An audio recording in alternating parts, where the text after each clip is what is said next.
Hey guys, welcome to my channel. Today we're gonna discuss ameloblastoma. Oma means tumor. Ameloblast means enamel forming. Amelo means enamel, blast is forming or developing.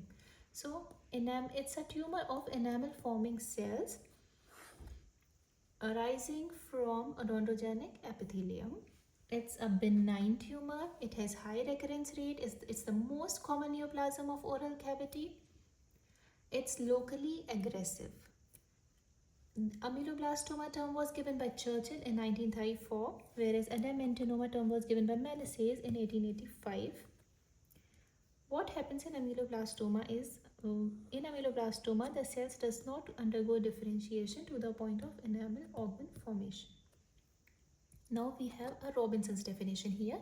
Robinson said ameloblastoma is usually unicentric, non-functional, intermittent in growth, anatomically benign and clinically persistent.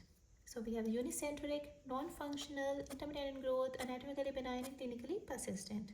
Now the pathogenesis.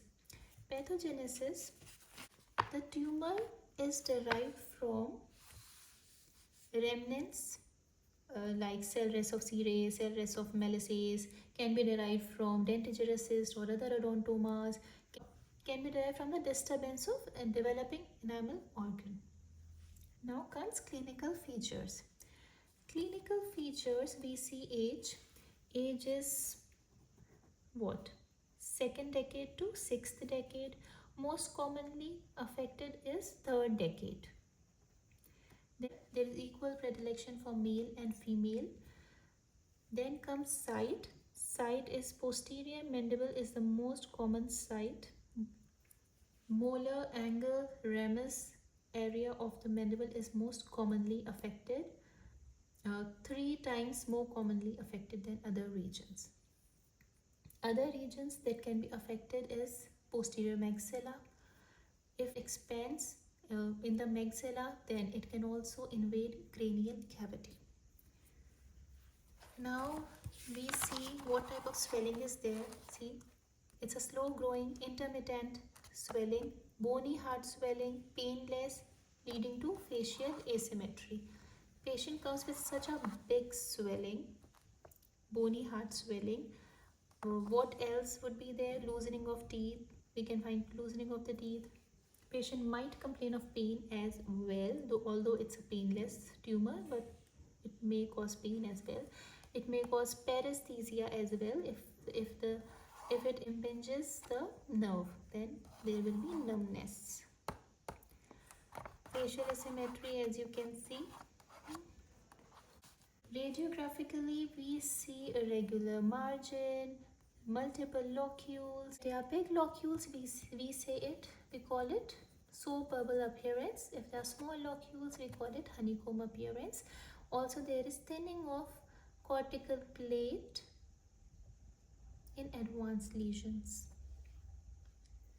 And in clinical features, we also see eggshell crackling. Eggshell crackling is when we press the bone and we apply pressure, then the bone cracks and it leads to pathological fracture. Now we have types. Types are conventional, unicystic, peripheral, desmoplastic. Then histologically we have certain types, as in peripheral ameloblastoma, plexiform ameloblastoma, acanthomatous ameloblastoma, granular ameloblastoma, and basal ameloblastoma and desmoplastic ameloblastoma. In desmoplastic ameloblastoma, we see kite-like appearance histologically. Now comes treatment. Treatment, as you remember, it has very high recurrence. So what do? We do surgical excision. We can do surgical excision. We can do radiation therapy. We can do en bloc resection, as it has a very high recurrence rate, so we can do just en bloc resection, and also we can do curettage or enucleation, but most better is en bloc resection because it has high recurrence rate. That's all about ameloblastoma.